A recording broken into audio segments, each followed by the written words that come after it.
हरे कृष्णा। क्या आपने कभी सोचा है कि भारतवर्ष में हर साल भाद्रपद मास की कृष्ण पक्ष की अष्टमी को आधी रात को मंदिरों में घंटों शंखनाद क्यों गूंजते हैं? क्यों लोग उपवास रखते हैं, झूला सजाते हैं और बाल गोपाल को दूध माखन का भोग लगाते हैं? मंदिरों में झांकियों की रौनक होती है और घर घर में क्यों भगवान के जन्म की तैयारियों का उत्सव चरम पर होता है? ऐसा क्या है कि यह त्योहार देश भर में इतनी धूमधाम और प्रेम से मनाया जाता है? आखिर इस रात में ऐसा क्या हुआ था कि आज हजारों साल बाद भी हम आधी रात तक जागकर उसका स्वागत करते हैं? दरअसल ये सिर्फ एक त्योहार नहीं, ये उस अद्भुत और अलौकिक घटना का उत्सव है जिसने पूरी धरती पर धर्म की रक्षा और अधर्म के अंत का संकल्प लिया। यह है भगवान श्री कृष्ण का जन्म उत्सव। तो आइए अब हम चलते हैं द्वापर युग में, जहां मथुरा के राजा उग्रसेन का बेटा कंस अपनी ताकत और अहंकार में अंधा होकर अत्याचारी बन चुका था। उसकी एक बहन थी देवकी। वह अपनी बहन देवकी से बहुत प्यार करता था। देवकी के विवाह के दिन जब वो उसे विदा कर रहा था, तभी अचानक आकाश से एक भविष्यवाणी गूंजी। हे कंस, तेरी बहन के गर्भ से पैदा होने वाली 8वीं संतान ही तेरी मृत्यु का कारण बनेगी। ये सुनते ही कंस क्रोधित हो गया। भय और क्रोध में पागल कंस ने तुरंत अपनी तलवार खींची और देवकी को वहीं मारने का मन बना लिया। लेकिन वासुदेव ने विनती की, हे कंस, तुम्हें मुझ पर विश्वास नहीं तो हम वचन देते हैं, जो भी संतान होगी मैं स्वयं तेरे हवाले कर दूंगा। कंस ने वासुदेव की बात को मान तो लिया, लेकिन वासुदेव और देवकी को कारागृह में डाल दिया और हर बार जब देवकी का बच्चा जन्म लेता तो वो उसे निर्दयता से मार डालता। ऐसे ही पहले 7 बच्चों का अंत हो गया। 8वें बच्चे का समय आया। कंस ने देवकी और वासुदेव को कठोर कारागृह में बंद कर रखा था। चारों ओर सैनिक, भारी पहरे, लेकिन भगवान की लीला कुछ और ही थी।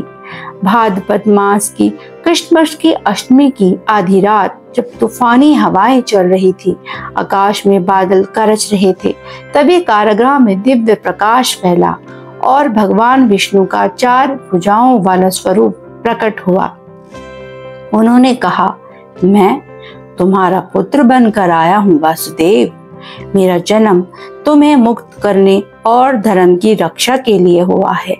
मुझे तुरंत गोकुल में नंद बाबा के घर ले जाओ और उनकी नवजात कन्या को यहाँ ले आओ। इतना कहते ही वे नन्हे बालक के रूप में परिवर्तित हो गए। अचानक वासुदेव के पैरों की बेड़ियां टूट गई। कारागार के दरवाजे अपने आप खुल गए। पहरेदार गहरी नींद में सो गए और वासुदेव नवजात शिशु रूप श्री कृष्ण को सूप में रखकर कारागृह से निकल पड़े। यमुना का जल उफान पर था और यमुना जी भी श्री कृष्ण के पैर छूने के लिए ललायित थी। लेकिन जैसे ही श्री कृष्ण के चरण छुए, यमुना का जल शांत हो गया और रास्ता बन गया। सर्वराज शेषनाग ने भी अपना फन फैलाकर बालक को बारिश से बचाया ताकि वासुदेव शिशु को लेकर गोकुल पहुंच सके। गोकुल में यशोदा जी सो रही थी और उन्होंने अभी अभी एक कन्या को जन्म दिया था। वासुदेव ने यशोदा के पास बालक को छोड़ दिया और उनकी बेटी को लेकर कारागृह लौट आए। सुबह होते ही कंस को खबर मिली कि वासुदेव देवकी को बच्चा पैदा हुआ है। कंस यह समाचार सुनते ही बंदीगृह पहुंचा। उसने बंदीगृह में जाकर देवकी के हाथ से नवजात कन्या को छीनकर पृथ्वी पर पटक देना चाहा, परंतु वह कन्या आकाश में उड़ गई और बोली, हरे मूर्ख, तेरा विनाशक तो जन्म ले चुका है और अब तुझसे दूर है। कंस कांप उठा और उसका दिल दहशत से भर गया। लेकिन भगवान की योजना पूरी हो चुकी थी। धरती पर धर्म की स्थापना के लिए श्री कृष्ण अवतरित हो चुके थे। इसके बाद कंस ने वृंदावन में जन्मे नवजातों का पता लगाया। जब यशोदा के लल्ला का पता चला तो उसे मारने के लिए कई प्रयास किए गए, कई राक्षसों को भी भेजा, लेकिन कोई भी उस बालक का बाल विवाह नहीं कर पाया। और करता भी कैसे? वे तो खुद श्री कृष्ण विष्णु जी के 8वें अवतार थे।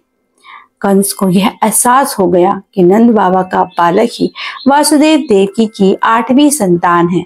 अतः श्री कृष्ण ने बड़े होकर उसका वध किया और मथुरा का उसके आतंक से मुक्त किया। यही वह पावन रात थी जब संसार ने अपने रक्षक मित्र, मार्गदर्शक और प्रेम के अवतार श्री कृष्ण को पाया। इसलिए हर साल हम इस दिन की पूरे भक्ति, उल्लास और प्रेम के साथ मनाते हैं, उपवास रखते हैं, मंदिर सजाते हैं, रास लीला करते हैं और रात 12 बजे जन्म उत्सव का आनंद लेते हैं, जैसे गोकुल और मथुरा में हजारों साल पहले लिया था। जन्माष्टमी केवल एक पर्व नहीं, यह एक स्मरण है कि जब जब अन्याय बढ़ेगा, अधर्म सिर उठाएगा, तब तब माधव का जन्म होगा और वे अपनी बांसुरी के मधुर स्वर से संसार को प्रेम, सत्य और धर्म का मार्ग दिखाएंगे। दोस्तों, यदि आपको हमारा वीडियो अच्छा लगा हो तो हमारे वीडियो को लाइक, सब्सक्राइब तथा शेयर अवश्य कीजिएगा और कमेंट बॉक्स में हरे कृष्णा अवश्य लिखिएगा। हरे कृष्णा। धन्यवाद।